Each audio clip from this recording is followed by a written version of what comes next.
Bom, o novo processo de revisão de pedido. Vou usar esse pedido aqui da Leroy Merlin para a gente fazer uma simulação da revisão desse pedido usando o processo de mapa de cotação. Então esse pedido aqui é um pedido que tem 3 itens, tá? E esse pedido ele já tem uma nota fiscal de tal forma que ele foi consumido aqui uma parte dele. Então, se eu pegar a alocação dele, esse item 1 aqui, que é o item de pontalete, ele já foi medido. Ele tinha 100 unidades aqui e está com 90. Então, eu vou fazer uma revisão desse pedido aqui, que é o pedido 78.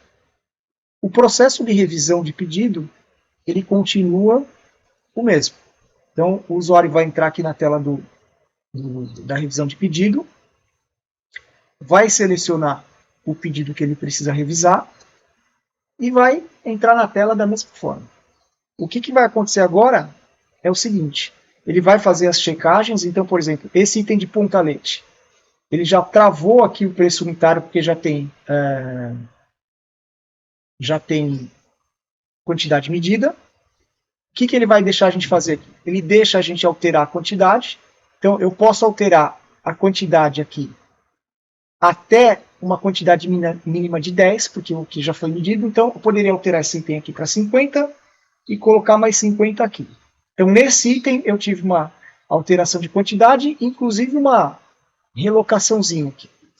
Esse outro item aqui, eu vou alterar o preço de 5 para 15 e também vou alterar as quantidades. Então, alterar a quantidade aqui de 500 para 1000 e vou colocar mais 200 aqui na outra linha. Então, esses dois itens aqui foram alterados e o valor subiu. Esse terceiro item aqui, eu vou fazer o seguinte, eu vou excluir esse item daqui. Eu poderia revisar esse item para baixo, ou eu poderia excluir. Qual que é a regra da revisão aqui? Tudo aquilo que for alterado no pedido que tenha ou a quantidade aumentada para cima, ou o preço unitário aumentado para cima, ele vai passar pela tela de cotação. Se eu estiver diminuindo o item, ele não passa. Então, eu vou tirar esse item como um todo daqui, para ele não aparecer lá no mapa de cotação. É um mapa de revisão de pedido que o sistema vai gerar. E aí, para fechar todos os cenários aqui, eu vou colocar um item novo. Vou colocar um item qualquer aqui, vamos pegar, sei lá, pegar aqui um extintor. Vou colocar aqui no 5 aqui e 10 aqui. E vou colocar um preço dele de 500. Então, o que a gente tem agora? Um primeiro item onde eu aumentei as quantidades, mas não mexi no preço unitário. Um segundo item onde eu diminui a quantidade de uma alocação, mas coloquei uma alocação nova num outro item da AWS e aumentei o preço também. Um terceiro item que a gente tirou do pedido, sumiu. E um terceiro item novo, que é o extintor. Uma coisa também que eu vou fazer aqui é o seguinte, eu vou vir aqui, ó, e vou alterar as observações. Pontalete de cedro, por exemplo. Tá? Então, eu alterei aqui e vou alterar a observação contratual do pedido. Vou colocar aqui. Vou colocar aqui, ó. Alteração de pedido. Eu quero mostrar todas as possibilidades que a gente tem de alterar o pedido. Isso já existia antes. Todas essas alterações que eu estou fazendo aqui, elas já existiam. A diferença está nesse momento. A hora que eu clicar em revisão, requisitar revisão, ao invés dele gerar um pedido com todas as alterações e submeter o pedido ao workflow de aprovação, ele vai gerar um mapa de cotação. Esse mapa de cotação vai ter apenas os itens que aumentou a quantidade ou aumentou o preço unitário. Esse mapa de cotação ele vai ser submetido ao processo de cotação pelo pessoal de suprimentos.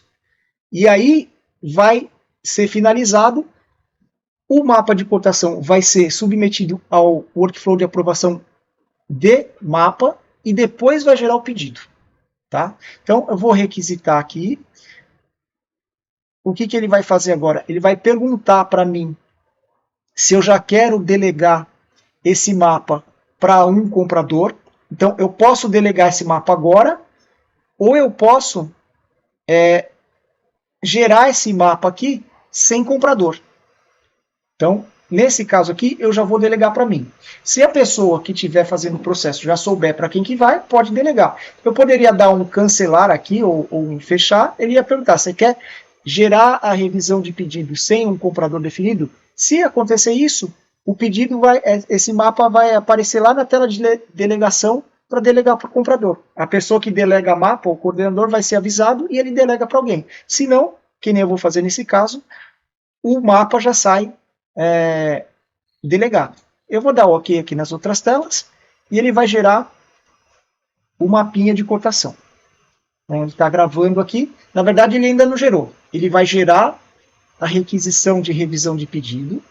E essa requisição de revisão de pedido, a requisição número 168, depois de aprovada, vai gerar o mapa de cotação. Então, vou vir aqui na tela de aprovação e provavelmente essa requisição vai estar aqui esperando o workflow de aprovação dela. O que tem de diferente nessa requisição? Nesse momento, nada. Ela é exatamente igual àquela requisição de alteração de pedido existente. O processo vai mudar a partir do momento que a gente aprovar. Aí ele vai virar um mapa. Então, aqui, o que eu tenho aqui?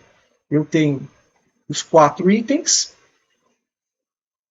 sendo que esse item aqui a gente excluiu. Então, eu tinha 100 quantidades aqui que está indo para 0.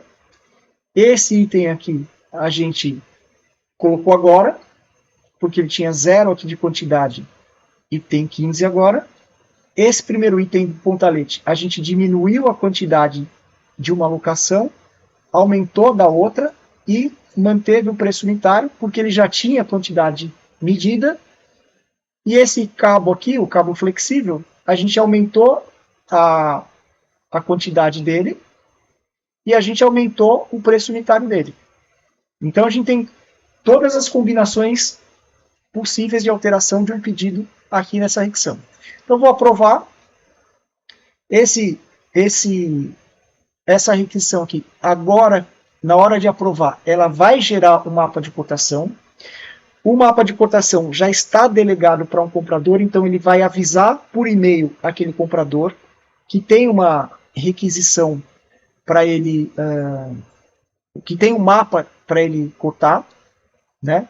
E aí o processo segue como antigamente. Bom, já está aprovado o processo. E aí, como eu disse, o Lumina vai gerar um pedido, um mapa de cotação para a revisão do pedido. Então, aonde que está esse mapa? Está aqui, mapa 69. Tá? Então, se eu parar nesse mapa aqui, ele já está delegado para mim. Por quê? Foi delegado lá na tela quando eu fiz a revisão do pedido. Se não tivesse sido delegado aqui na tela de cotação, delegar requisição, ela tem uma pequena diferença agora, que é o seguinte: nessa tela eu consigo ver as requisições que precisam ser delegadas e os mapas para revisão de pedido. Então, um mapa que eu faço, um mapa que é gerado para revisão de pedido que não tenha sido delegado para ninguém, ele fica preso aqui, e aí a pessoa que coordena os suprimentos vai lá e delega, e aí o processo é normal. O comprador é avisado e vai fazer o mapa. Tá? Então, tanto faz se eu delegar lá na tela que eu estou montando a revisão, ou aqui, uma hora, esse processo cai na mão do comprador. Então, tenho aqui esse pedido, tenho aqui esse mapa. Se eu vier aqui em requisições, você vai ver que ele tem uma requisição 188 pendurada nele. O mapa é diferente, é um mapa para revisão de pedido. E agora, um pedido pode ter vários mapas pendurados no mesmo pedido. Por quê? Um foi a cotação inicial e depois todas as revisões. Tá? Esse pedido que a gente vai mexer agora, que é o pedido 78, ele não nasceu de uma cotação. Então ele vai ter mapas associados a ele, um ou mais, mas são os mapas de revisão. Então vamos fazer a revisão desse pedido agora, a cotação do mapa. Então vou entrar aqui no mapa. A tela do mapa é basicamente a mesma tela anterior, só que com várias limitações. Por exemplo, eu não consigo colocar itens novos no mapa, eu não consigo colocar novos fornecedores, eu não consigo fazer uma série de operações que eu consigo fazer quando é um mapa novo. Tá? Mas eu vou conseguir fazer todas as operações necessárias para revisar o pedido. Então aqui estão os três itens que a gente vai ter que mexer. E aí aqui na tela tem um bloco de informações a mais aqui. Ó. Dá para a gente desabilitar ele se quiser, mas o que tem aqui? Ó? Aqui eu consigo ver a quantidade que tem de entrada de qualquer um desses itens aqui. Então eu vejo que apenas o pontalete tem uma quantidade diferente de zero. Então eu já consumi esse pontalete. Pelo fato de eu ter consumido o pontalete, o preço unitário aqui dele está travado. Então nesse item, os suprimentos vai ter como validar a quantidade, né? Mas não vai ter como mexer no preço unitário. Tá? O segundo item aqui, cabo flexível, nunca foi consumido, nunca foi usado. O que eu estou vendo aqui? Que eu tenho uma quantidade que foi aumentada, por isso que tem essa setinha para cima, era 500, passou para 1.200. O preço unitário também foi aumentado, era de 5, passou para 15. E o preço total, obviamente, também aumentou, porque ele era 2.500 e passou para 18.000. Então, as três variáveis aqui desse item aumentaram, tendo aqui uma diferença de 15.500. O item de baixo aqui é a mesma coisa, só que esse era um item novo. Então, ele não tinha preço nenhum. E agora eu estou cortando, né, mandei uma revisão com valor de 7.500. O que o comprador pode fazer? Ele pode ajustar uma quantidade. Por exemplo, ó, ele não vende 15 extintores, ele vende só 16. Eu posso fazer um ajuste na quantidade. Olha, o preço do cabo não é 15, o preço do cabo vai ser 14,50, porque o suprimentos entrou aqui para negociar. Então, essas variáveis ele pode mexer. Os itens aqui, quando chegarem nessa tela, eles copiam as observações que vieram lá da requisição, mas podem ser alterados também. As observações contratuais do pedido vão vir as observações colocadas lá na revisão de pedido. O comprador pode alterar aqui se for o caso. Tá? As informações aqui ele pega da última revisão do pedido. Eu posso alterar se for o caso também. E aqui ele vai gerar um mapa. Uma coisa importante aqui, ó, o mapa tem uma diferencinha também. O que vai aparecer no mapa? Ele vai aparecer aqui, a parte de cima aqui é basicamente igual, né? Só que aqui embaixo, ó, ele coloca um quadro mostrando as diferenças que a gente vai ter da revisão 0 para a revisão 1. Então eu estou colocando esse extintor aqui que não tinha nada, e ele vai passar aqui, ó, a ter um custo de 8.000. Tá vendo, ó, que aqui esses 16 já é a quantidade do mapa. Se você lembrar, na requisição veio 15. Então a requisição não está sendo alterada. O que está sendo alterado é o mapa. Por quê? Depois, lá para frente, se alguém quiser confrontar o que foi requisitado originalmente, está lá, está 15. Mas os suprimentos pegou aqui e mudou para 16. Né? A mesma coisa com o preço. O preço que veio nesse item aqui, na requisição era 15. Os suprimentos veio aqui e mudou para 14,50. Então, essas são as informações que vão ser calculadas referente ao pedido, né, quais são as alterações, mas com as informações do mapa, e não da requisição. As informações da requisição estão aqui, ó, como meta.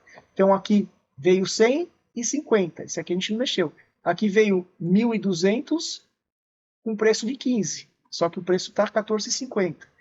E aqui veio 15 com 15 e a quantidade agora virou 16.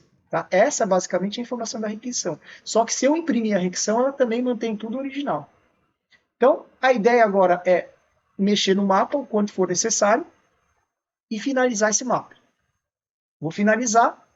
Quando eu finalizar o mapa, ele vai passar pelo workflow de aprovação de mapa.